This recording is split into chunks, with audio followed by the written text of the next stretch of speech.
ជំរាបសួរលោកគ្រូនិងសួស្តីអ្នកទាំងអស់គ្នាខ្ញុំបានឈ្មោះមុនសំណាងមកពីក្រុម SV7 ថ្ងៃនេះខ្ញុំនឹងមកធ្វើការ record វីដេអូទាក់ទងទៅនឹងបច្ចេកការងារ Python បច្ចេកការងារ Final របស់មុខវិជ្ជា Python អញ្ចឹងទាក់ទងទៅនឹងបច្ចេក Final នេះ topic ធ្វើអំពី website e-commerce មួយអញ្ចឹងនេះជា website របស់ខ្ញុំអញ្ចឹងមុននឹងអញ្ចឹងចំពោះវីដេអូនេះខ្ញុំសូមធ្វើការបកស្រាយទៅលើ2ចំណុចទាក់ទងនឹងចំណុចទី1ធ្វើការ demo ទៅលើបច្ចេកដែលខ្ញុំបានធ្វើនេះហើយនិងទី2ទាក់ទងទៅលើកូដអញ្ចឹងដំបូងចំពោះ website ពេលចូលមកដល់ដំបូងវាចូលមកកាន់ home page និងទាក់ទងទៅនឹង home page នៅក្នុងហ្នឹងមានព័ត៌មានខ្លះៗទៅលើ website របស់ខ្ញុំហ្នឹងហើយតមកទៀតមានទាក់ទងទៅលើ product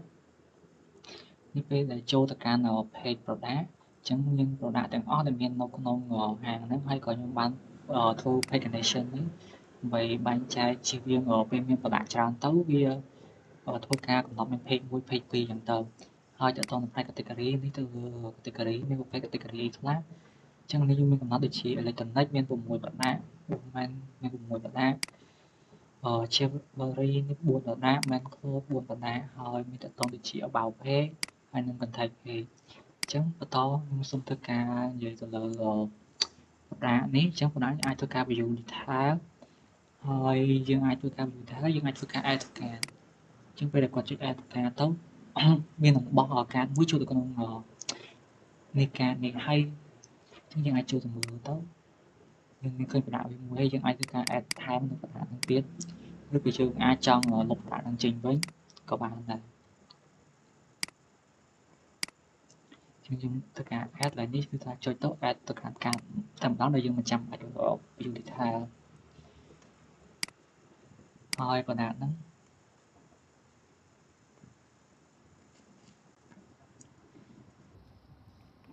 ហើយប្រដាប់ហ្នឹងបើសិនជាវាមាននៅក្នុងកាតហ្នឹងហើយបើសិនជាយើងចុចបូកទៀត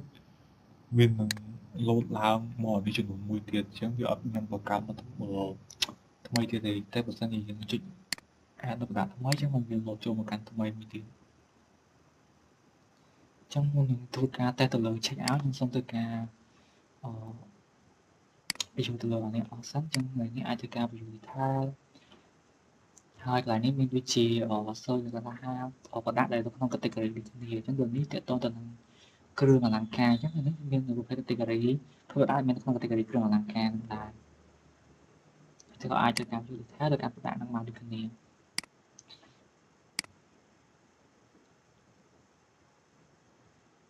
ទាក់ទងទៅនឹងផ្នែក category នេះក៏ជា product ទាំងអស់ដែលមាននៅក្នុង category រួមតែម្ដងនេះអាចសិក្សាជាប្រៃលោទៅហើយ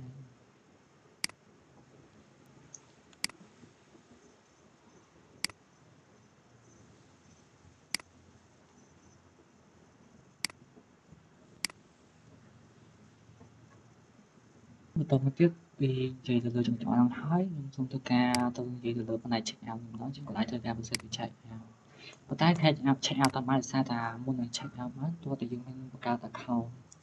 login វាសិនអញ្ចឹងនេះខ្ញុំអាចធ្វើការ create account ថ្មីមកបើសិនជាយើងអត់មាន account អញ្ចឹងខ្ញុំអាចដាក់ឈ្មោះមក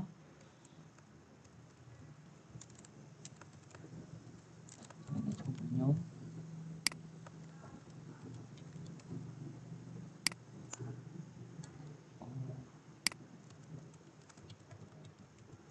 ចឹងឡើងនេះ email ខ្ញុំដាក់ថា434@gmail.com ស្រុតនេះខ្ញុំអាចដាក់ពី6ដល់8ការ confirm ហើយយើងធ្វើការចុច create ដើម្បី agree វាមកតមកទៀតយើងធ្វើការ create account អញ្ចឹងការ create របស់យើងបានសរសេរហើយយើងអាចធ្វើការ save ឈ្មោះ save password នឹងតែម្ដងក៏បានហើយតមកទៀតយើងអាចធ្វើការ login ពីសាមីយើងបាន save ចឹងវាអាចធ្វើការបោះចូលមកចឹងការ sign in ចឹងតើយើង sign in បានតែជាចូលបានហើយ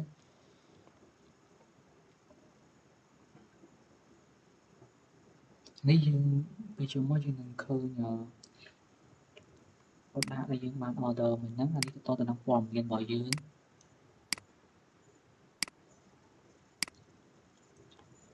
នេះចំពោះទៅលើផ្នែក order product ដែលយើងបាន order យើងអាចធ្វើការ view detail ទៅលើ product ហ្នឹងយើងជួយគោលការណ៍ហ្នឹងវិញមកយើងអាចធ្វើការផ្សេងទៅ check out មកអានេះមុននឹង check out បានវាឲ្យយើងពេញព័ត៌មានចឹងយើងអាចពេញលេខទូរស័ព្ទទីអត្រេសខ្ញុំដាក់ថា PP order no ចឹង payment method វាជា card តែមកយើងអាចធ្វើការ place order ចឹងមួយយើងចុចជា place order មកចឹងបន្ទាប់ពី order ហើយវានឹងបោះចូលមកកាន់ Telegram ចឹងអានេះតកតងទៅនឹងព័ត៌មានដែលវាបោះមកឲ្យមិញហ្នឹង customer មុនសំណាងហើយលេខទូរស័ព្ទយើងបញ្ចូលទីតាំងហើយ note ហ្នឹងកំណត់ចំណាំហើយនេះតកតងទៅនឹង product ដែលយើងបាន order ហ្នឹងចឹងតកតងទៅលើ demo វិជ័យរបស់ខ្ញុំសូមធ្វើការ demo ទូទៅតែប៉ុណ្្នឹងចុចបន្តយើងចូលមកកាន់ code នេះតកតងទៅលើ code ទាំងមូលដែលខ្ញុំបានធ្វើទៅលើវិជ័យមួយហ្នឹងចឹងនេះតកតទៅនឹង front end ចឹងផ្នែក front end នេះមាន page ដែលខ្ញុំប្រើប្រាស់នៅ HTML ដើម្បីធ្វើការសរសេរនៅ page នីមួយៗទាំងអស់ហ្នឹងហើយមានដូចជា app.py នេះវាតកតងទៅនឹង route វាថាយើងចង់វាទៅនឹងវាចំណុច back end យើងធ្វើការ route ចូលទៅកាន់ page ណាមួយផ្សេងគឺយើងប្រសិទ្ធគោលតាមរយៈ app.py ហ្នឹងហើយចំពោះ product ដល់ py នេះវាគឺជា product ដោយសារតែខ្ញុំយក API ពីគេមកយកពី Fresh Store API មកគឺខ្ញុំបានបង្កើត API ខ្លួនឯងនេះដោយសារតែគ្រាន់តែជាការតេស្តចឹងទៅខ្ញុំក៏យក API ពី Fresh Store យកមកប្រើប្រាស់តែម្ដងហើយចំពោះការទិញទំនិញវិញហ្នឹងក៏ខ្ញុំអត់មានធ្វើត្រឡប់តែបែបដែរគឺប្រើប្រាស់នៅ cookie ដើម្បីធ្វើការផ្ទុកនៅតម្លៃទាំងអស់ហ្នឹងអញ្ចឹងពេលដែលគាត់ធ្វើការកំងទិញ check out ទៅគឺតម្លៃទាំងអស់ហ្នឹងវាបោះចូលទៅកាន់ cookie ដើម្បីធ្វើការ store ទុកតម្លៃទាំងអស់ហ្នឹង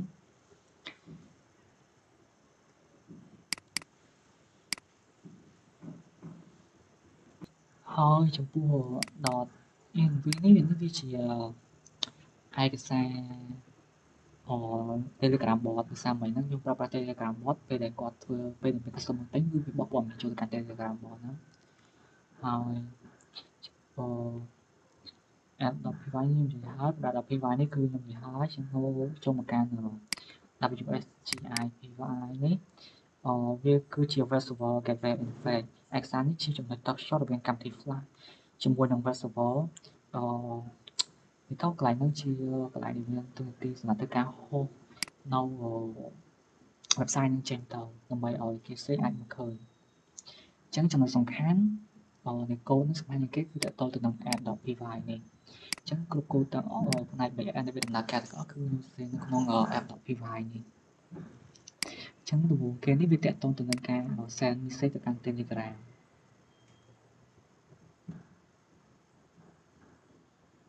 អញ្ចឹងមកផ្នែកទាំងអស់ហ្នឹងវាមានទូនាទីសម្រាប់ធ្វើការ send message ទៅកាន់ Telegram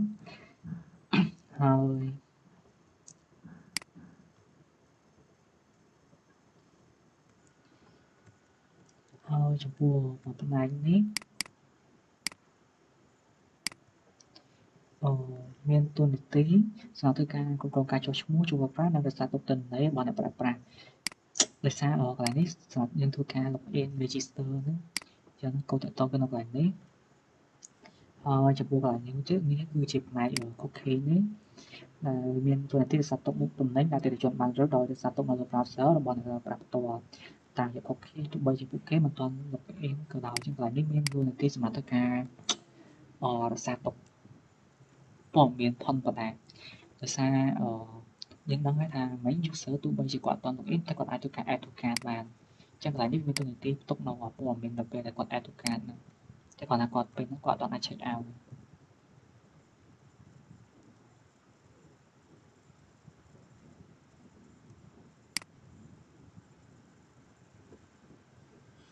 ហើយចំពោះផ្នែកនេះវាតទៅនឹងវាដំណើរការទៅនឹង page product អញ្ចឹង product មិញហ្នឹងវាដំណើរការយើងអាចចុច link មួយទៅ link មួយបានហ្នឹងគឺ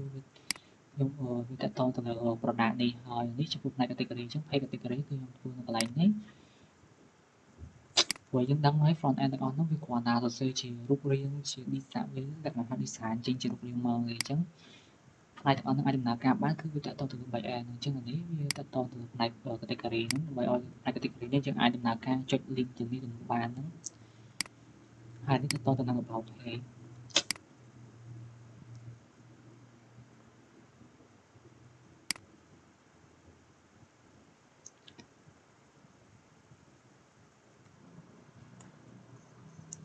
ហើយកន្លែងនេះតកតងទៅលើ product ដូចថាយើងបោះរាល់ product ដែលមាននៅក្នុងប្រភេទ category ដូចគ្នាដែលខ្ញុំបានបញ្ជាក់ពីមុនហ្នឹងអញ្ចឹងចំពោះការងាររបស់ខ្ញុំវាមានតែប៉ុណ្ណឹងវាអត់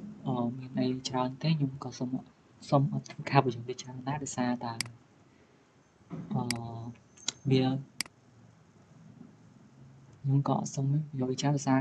កុំឲ្យវីដេអូវែងហើយណាមួយទៀតគោលទាំងអស់ហ្នឹងក៏លក្ខណៈថាវារៀងសាមញ្ញដែរទេអញ្ចឹងវីដេអូរបស់ខ្ញុំមានតែប៉ុណ្ណឹងអរគុណលោកគ្រូនិងអរគុណអ្នកទាំងអស់គ្នាដែលបានចំណាយពេលស្ដាប់វីដេអូរបស់ខ្ញុំ